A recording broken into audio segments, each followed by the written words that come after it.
qué piensas, habla. Quiero saber qué te molesta, habla. Tu opinión importa siempre. En Radio Capital habla nuestra gente. Capital, tu opinión importa siempre. Capital, tu opinión importa.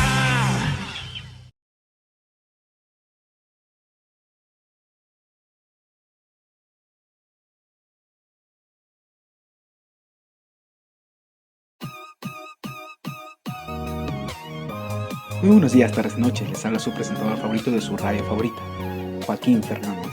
El día de hoy vamos a hablar sobre un tema muy controversial dentro de lo que abarca la economía y la historia. Estamos hablando de la Gran Depresión.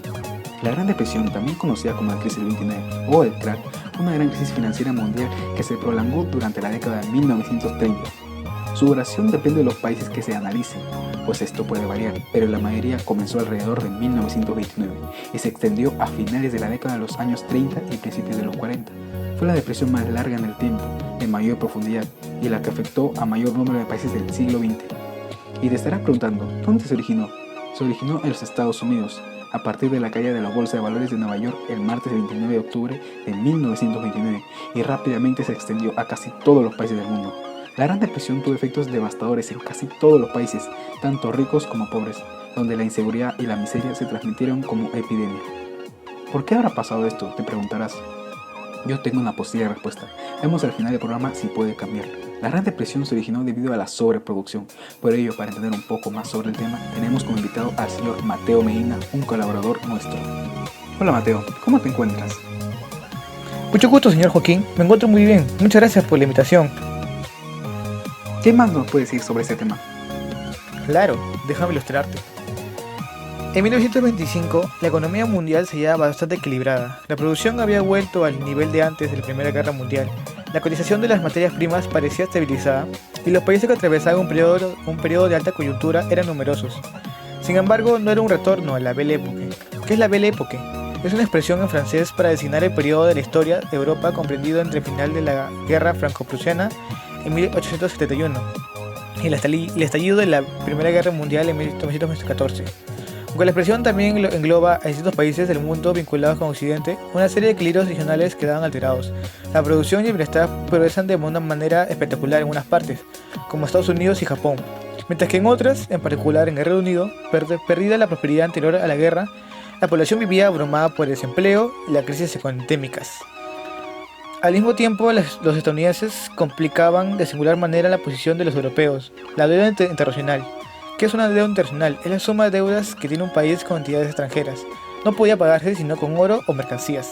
Los estadounidenses frenaban sus importaciones de Europa con los nuevos derechos de aduana, cada vez más elevados, al tiempo que utilizaban su superioridad para imponer sus exportaciones a Europa. Por otra parte, los Estados Unidos disponían de las mayores reservas de oro del mundo, y para mantener el patrón de oro hubo de conceder costosos préstamos a Europa. Tal fue el origen de los planes Dewey. Se denomina Plan Dewey al programa establecido el 9 de abril de 1924, bajo el auspicio de los Estados Unidos, para conseguir que los aliados vencedores de la Primera Guerra Mundial, sobre todo Gran Bretaña, Francia y Estados Unidos, consiguieran sus reparaciones de guerra, establecidas en el Tratado de Versalles. Y también se estableció el Plan Young. El Plan Young fue un programa establecido entre 1929 y 1930 para resolver el problema de las reparaciones de guerra impuestas a Alemania a finalizar la Primera Guerra Mundial mediante el Tratado de Versalles. En 1924, la economía estadounidense vivió en plena era de prosperidad y la guerra europea la acrecentó. Durante 3 años sucesivos, los Estados Unidos fueron los proveedores de un mercado casi ilimitado, mientras las potencias europeas se aniquilaban entre sí. La capacidad industrial de los Estados Unidos también había aumentado considerablemente y su agricultura progresaba a idéntico ritmo. Desde 1925, la actividad de la Bolsa de Nueva York había evolucionado tan vertiginosamente como la producción industrial del país. La cotización de las acciones subía regularmente de año en año y fueron numerosos los estadounidenses que cayeron en la especulación de la bolsa, la fuente de una rápida fortuna. La fiebre de operar a la bolsa tentaba a todos los estratos de la población de modo irresistible, tanto rentistas y jubilados como aprendices que ignoraban todo lo relativo a la industria, la economía y la misma bolsa. Todo el mundo consideraba que la economía del país se encaminaba hacia niveles insospechados y todos estaban persuadidos con que las mejores acciones podían conseguirse con muy poco dinero, pensando que debía aprovecharse de aquella buena suerte antes de que pudiera terminarse. La continua demanda hizo subir las acciones a alturas increíbles y pronto la cotización en la bolsa fue para especulación, que nadie tenía de común como la auténtica solvencia de la sociedad, mientras solo se trató para el ciudadano medio de invertir sus economías. La especulación siguió dentro de ciertos límites más o menos razonables, pero transcurrió el tiempo y los estadounidenses empezaron a operar en la bolsa con dinero prestado. Una acción de $100 nominales podía obtenerse solo por 10, mientras el resto, llamado excedente, o sea $90, se pagaba a crédito. Si la acción seguía subiendo, todo iba perfectamente. Un alza de 10%, esto es que pasará de 100 a $110 proporcionado al accionista. Un beneficio neto del 100% sobre los $10 que en realidad había desembolsado. En cambio, si la acción bajaba en un 5% o en un 10%, el corredor bursátil exigía un nuevo pago al contado.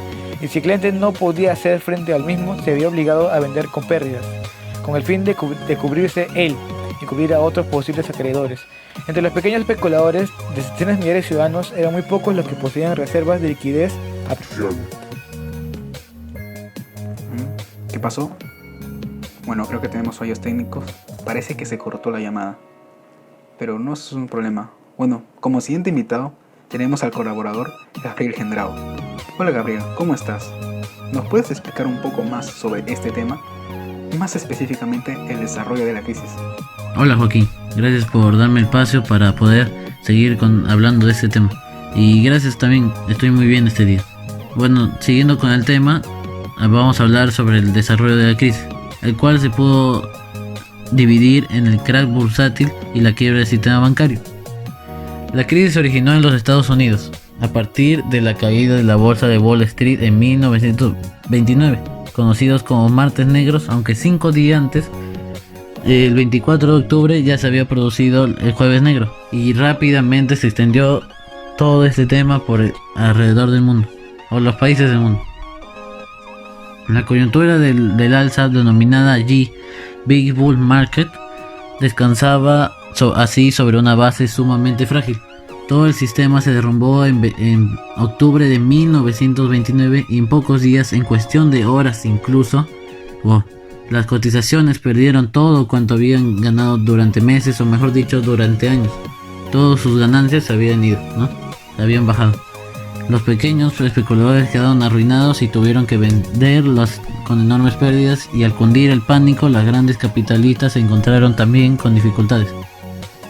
Dando una fecha, sería el 23 de octubre de 1929, cuando las cotizaciones registraron una pérdida media de 18 a 20 puntos y pasaron de mano en mano unos 6 millones de títulos, el cual al día siguiente, otra caída de las cotizaciones entre 20 y 30 puntos, e incluso de 30 a 40 para las grandes empresas. Luego, pues la situación también se fue decayendo, porque el lunes 28 de octubre se produjo un nuevo descenso de 30 a 50 puntos. Y entre esos días también los funcionarios, pues los corredores de bolsa, pues quisieron encontrar una forma para solucionar esto, y pues gastaron mucho, el cual sería como 240 millones de dólares para sostener estas cotizaciones. Luego se dio como la quiebra de Nueva York, de la bolsa de Nueva York, que fue el momento más drástico de una crisis sin precedentes, ¿no? Y finalmente, pues la consecuencia fue que la quiebra estadounidense no fue en sus comienzos, sino una quiebra de índole bolsística, el cual tuvo un brusco estallido. Y finalmente, la quiebra del sistema bancario, el cual se dio por la inexistencia en los Estados Unidos de un sector bancario fuerte de ámbito nacional, y de quiebra inicial de algunos bancos hizo que la crisis bancaria se extendiera por todo el país, lo que multiplicó los efectos de la crisis. Bueno, gracias Joaquín, gracias por darme este paso para poder informarles, ¿no?, un poco más a los oyentes sobre este tema. Muchas gracias Gabriel por este aporte para explicar un poco más a la gente sobre este tema tan importante.